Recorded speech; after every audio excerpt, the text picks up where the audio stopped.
Good morning. Welcome to the news at 10 live on NTA News 24. We're glad to have you join us. Let's bring you the headlines. I'm Comfort Amodu. As Muslims across the world celebrate Eid al-Mawlud, President Tinubu urges faithful to use the period to pray for Nigeria.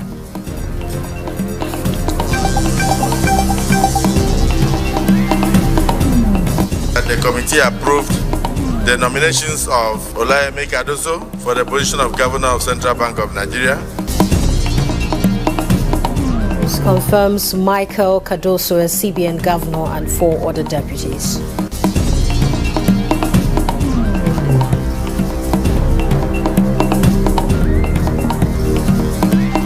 And NLC and TUC NEC declares indefinite strike from October 3rd, 2023.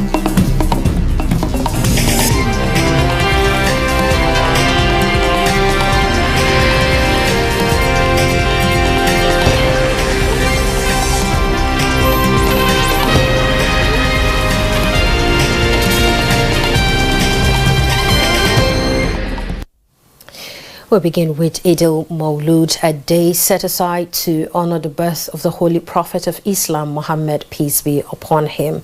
As Muslims across the world commemorate the day, Tokpe Alabi in this report takes a look at its significance to the Muslim Ummah.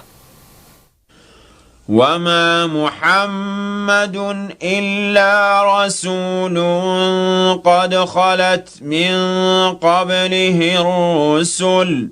Prophet Muhammad sallallahu alaihi wasallam was born on a Monday, the 12th day of Rabiul Awwal, a day that represents the symbol of faith in Islam.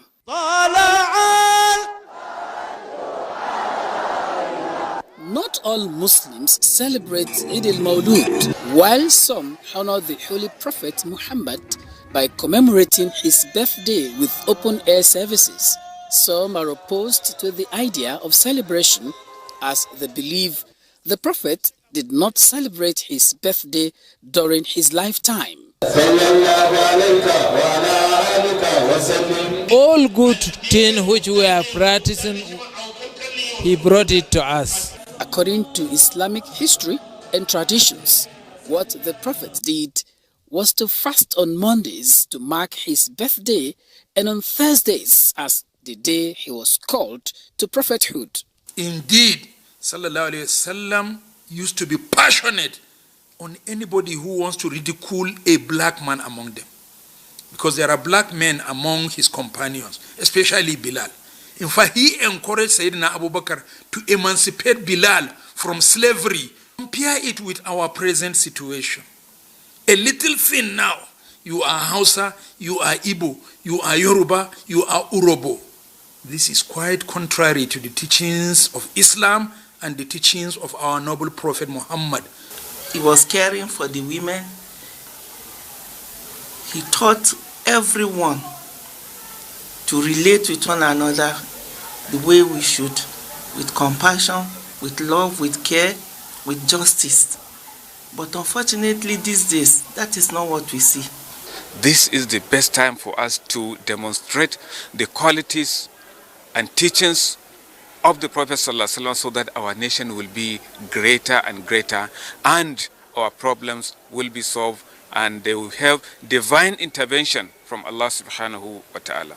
While the day is not like the other celebrations in Islam, clerics encouraged Muslim faithful to spread the virtues of the Holy Prophet Muhammad on the day, especially the message of love, peace, togetherness, forgiveness, perseverance, and nation building.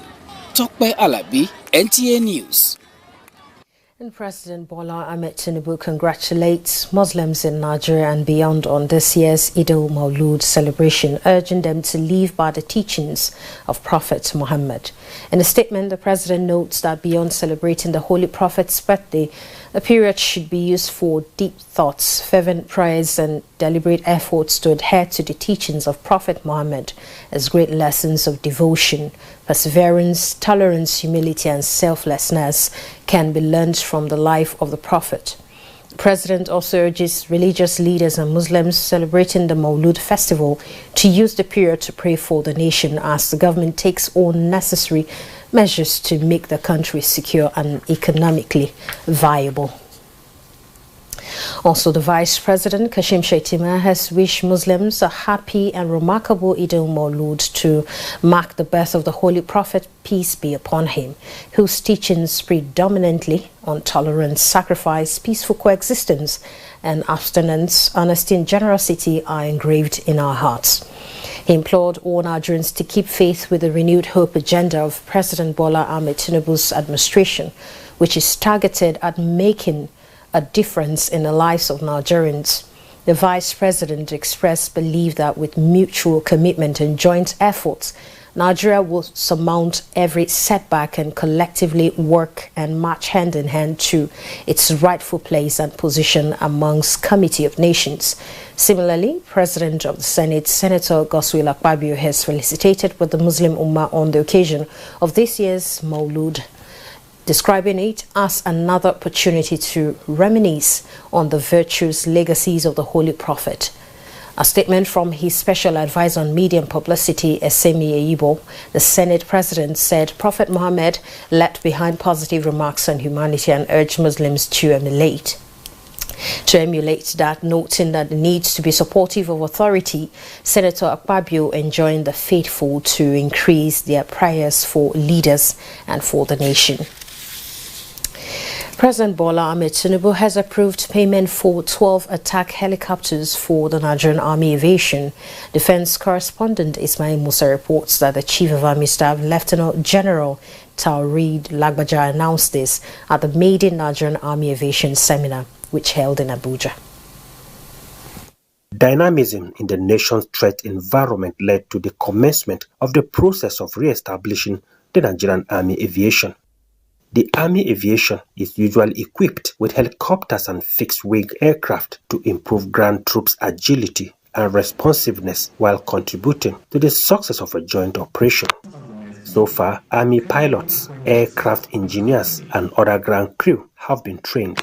I'm again happy to announce that Mr. President, Commander-in-Chief of the Armed Forces of Nigeria, His Excellency Bola Ahmed Tinubu, has approved payment for the initial 12 MD-530 Foxtrot KU's attack helicopters that will see to the operationalization of the Nigerian Army Aviation. I sincerely appreciate Mr. President for buying into this aspiration of the Nigerian Army and committing himself to making history by bringing it to pass. This maiden Nigerian Army Aviation Seminar is to deliberate on potential challenge and measures to ensure the success of the aviation. In Abuja, Ismail Musa, NTA News. Corruption and coups may be a recurrent narrative on the African continent today. But what is more alarming is the subtle but gradual rise in drug trafficking.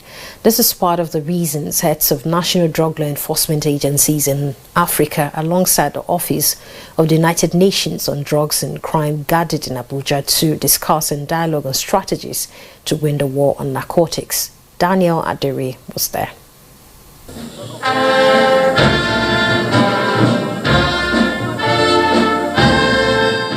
Great African minds gathered to dialogue on the challenge of narcotics trafficking across the continent.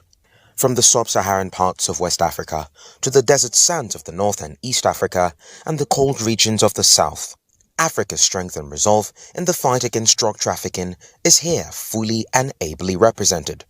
Without the moral commitment of the men and women in this room, this trade will have left cities, countries, and even civilizations erased. Criminal organizations have attempted to breach our security measures in their business of polluting nations and minds. But while it's a compliment that drug law enforcement organizations are a threat to their criminal empires, their desperation must never be taken for granted. But it was soon time for Africa's big brother to air out her agenda, and Brigadier General Mohammed Buba Marwa left no stone unturned. Young people are using more drugs than previous generations, and the majority of people being treated for drug use disorders in Africa are under the young age of 35. What is worse, the availability of treatment and other services has not kept pace with these developments, and women in particular are suffering from treatment gaps. We need a balanced approach to supply and demand reduction. We need to invest in prevention and in treatment, and we need alternatives to imprisonment for drug users that are more effective and help decongesting prisons. The war against narcotics and drug trafficking seems to be like a never-ending one. But with this crowd, and most importantly, the resolve of the African nations here present, it is most certain that in the coming years, Africa will be free from the grip and the shackles of drugs and narcotics. In Abuja, Daniel Adiri, NT News.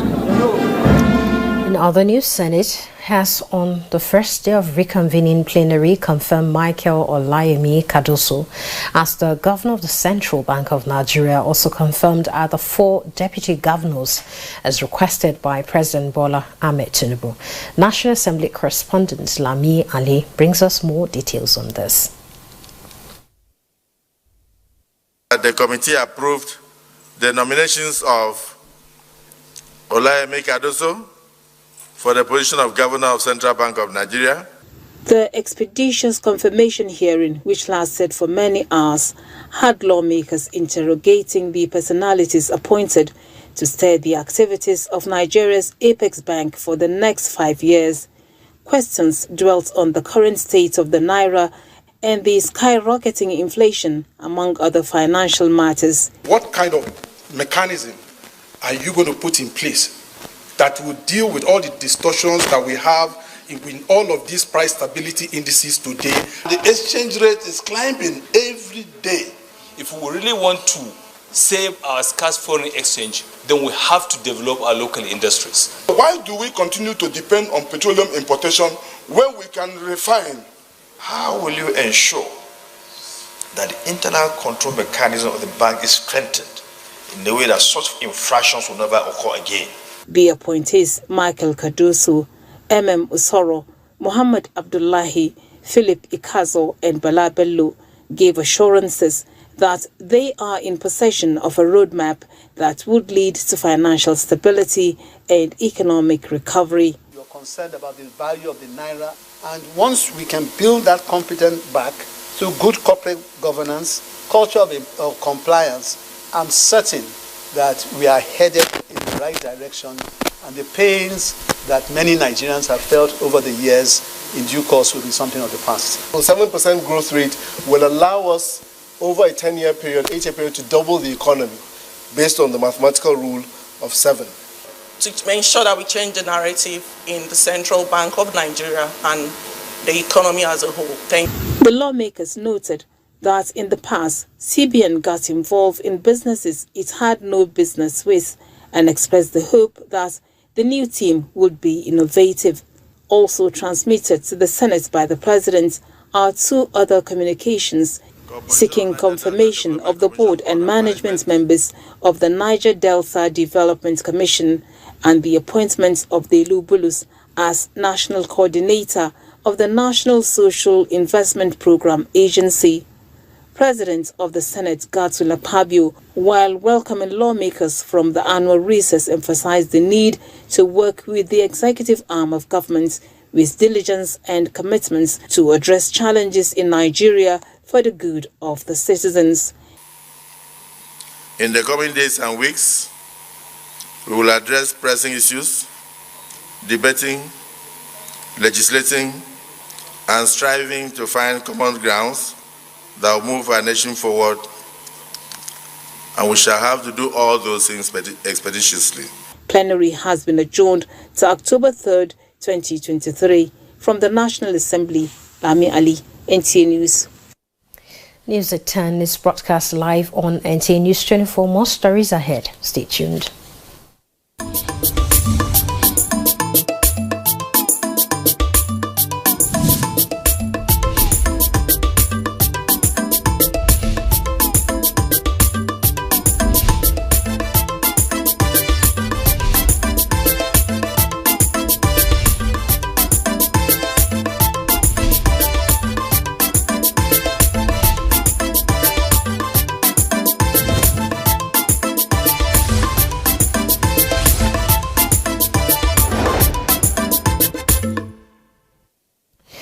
Nigeria's agricultural sector recorded more than 1.2 growth in the second quarter of 2023 as it contributes 23.01% to the overall GDP in real terms in second quarter of this year. Details with Aliko Panacheru on Business News.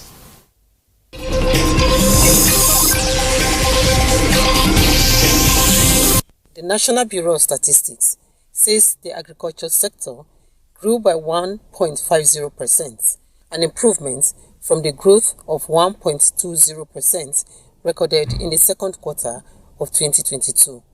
The sector contributed 23.01% to overall GDP in real terms in quarter 2 of 2023, lower than the contribution in the second quarter of 2022 and higher than the fourth quarter of 2023, which stood at 23.24% and 21.66% respectively. Meanwhile, the African Export-Import Bank, Afreximbank, has urged African countries to prioritize the development of public and private export trading companies, ETCS, to position the continent's small and medium enterprises, SMEs, to participate effectively in global trade. Afreximbank's Executive Vice President, Intra-African Trade Bank, Kanayo Awoni, pointed out that the limited participation of Africa's SMEs in global value chains reflected institutional policy failure and called for strong policy support systems that will provide capacity development, incipient protection from unfair competition, improved access to regional markets, and access to finance, adding that these support systems are particularly urgent as Africa commences implementation of the African Continental Free Trade Agreement after. Now let's take a look at Tuesday tradings on the floor of the exchange.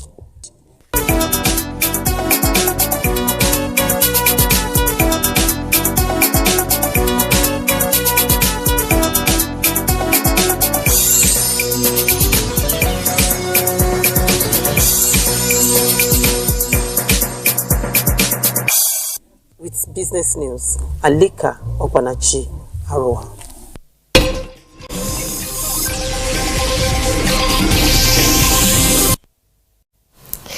Let's turn our attention to labour matters now, with the Nigerian Labour Congress and the Trade Union Congress jointly declaring an indefinite strike to start on the 3rd of October 2023.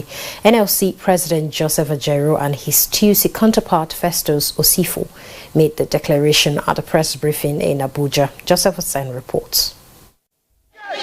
After the 2 days warning strike jointly embarked upon by the Nigerian Labour Congress on the 5th and 6th of September 2023, representatives of government and the National Assembly had series of engagements with leadership of the two unions, briefing them on measures to address their demands.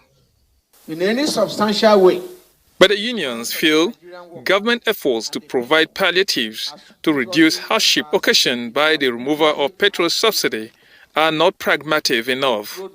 The federal government has therefore not met in any substantial way the demands of the Nigerian workers and the people as previously canvassed in our mutually agreed roadmap. The grace periods given by the two labor centers have expired. The consequence is an indefinite strike action. To embark on an indefinite and total shutdown of the nation beginning on 0 hours, Tuesday, the 3rd day of October 2023. Apart from the issue of palliatives, the unions decried what they called intimidation of their affiliates, the National Union of Road Transport Workers, whose headquarters is occupied by the Nigerian Police Force following a fracas at the office, and the ban on the Road Transport Employers Association of Nigeria by the Lagos State government over clashes with government authorities. In Abuja, Joseph Otsen, NTA News. And again, the Labour Minister and Employment, Simon Lalong, has called on the Nigerian Labour Congress not to embark on the planned indefinite strike and allow the federal government to resolve all pending issues. The minister made the appeal when the leadership of the National Union of Road Transport Workers visited to appreciate him for securing the release of some of their members who were arrested 2 weeks ago by government agents following the fracas at the union's headquarters, leading to casualties. The minister maintained that industrial harmony remains key to the socio-economic development of any nation and called on the union to work in synergy with the federal government in moving the country forward. Lalong noted that securing the release of the detained NURTW members was one of the demands of the NLC at the last week's meeting between the Congress and the Ministers of Labour and Employment. He assured them that the processes leading to the fulfillment of the other requests of the NLC, especially wage award, were on course and will be concluded soon. The NLC is holding an emergency National Executive Council meeting virtually to deliberate on the planned nationwide strike. The House of Representatives has appealed to the Nigerian Labour Congress to shelve its planned strike and give room for more negotiations with government on their demands. Speaker Tajuddin Abbas made the appeal when the House resumed plenary after its annual recess. Here's National Assembly correspondent Mitairi Ikben with details. Exchange of pleasantries and banters characterized resumption of plenary. The Speaker calls the House to order, drawing members' attention to socio-economic challenges that must be confronted. We must deploy the necessary legislative instruments to create jobs, ensure payment of living wages in the civil service, pull Nigerians out of poverty, address the prevailing infrastructural deficit. And to organize labor, he makes this appeal. Embarking on a nationwide strike at this point will only aggravate an already bad situation. I therefore urge the leadership of labor unions to give us the benefit of doubt and suspend any planned strike action while we engage the executive. There would be interfacing between the organized labor and the government to quickly work out a realistic new national minimum wage. The House passed the bill for an act to establish the Federal Medical Center in Bejuleki, Lagos State, and referred several infrastructure motions to relevant standing committees for action. We need to control the menace of bullying erosion and the construction a bridge at Yamadawa, Adarai, Ungogo local government area. And the need to address the absence of power supply in Indokwa Ukwani Federal Constituency of Delta State. With the controversies surrounding the death of celebrity musician Mohbad, lawmakers called for thorough investigation. Monitor the ongoing investigation of Mohbad's death, particularly the allegations of harassment and unpaid royalties. The House received the report of its ad hoc committee on TED Fund and also resolved to investigate the collection and disbursement of stamp duties revenue in the country. Plenary is adjourned to 3rd October 2023. From the National Assembly, Mitaire Ikben, NTA News. The Association of Senior Civil Servants of Nigeria is calling on workers whose names are among the 17,000 removed from the payroll of IPPIS but genuinely participated in the workers' verification exercise to show up with proof for reinstatement. President of the union, Tommy Etim Okon, says the union has engaged the office of the head of the civil service of the Federation for a window for the exercise. Joseph Atsen reports. Leadership of the Association of Senior Civil Servants of Nigeria brandishing documents said to have been secured from the Office of the Accountant General of the Federation, indicating 17,000 federal civil servants are removed from payroll by IPPIS for allegedly not submitting themselves for verification exercise. And the head of service have also given a window of 1 week to ensure that if you were verified genuinely on the online portal of IPPIS, that you submit the scanned copy to the email that has been provided within the Abuja, you can also submit the document to the committee which has already been set up in the Office of Head of Service of the Federation. Following engagement with the Union for clarification, Office of the Head of the Civil Service of the Federation is said to be concerned and has set up a committee to address the issue, with those within Abuja expected to submit their documents to it. And for those who may not see their salary, just be patient, because there's also a window for supplementary salary for the month of September. But for October, the needful has to be done. The verification exercise is conducted at specific times or year to ascertain genuine workers, after some must have passed away, others left the service, and some newly employed. In Abuja, Joseph Utsen, NTA News. And Joseph Utsen's report concludes the news at this time. Many thanks for watching. I am Comfort and Modu. Remember, the campaign against the rape and rapists is still ongoing. You can join.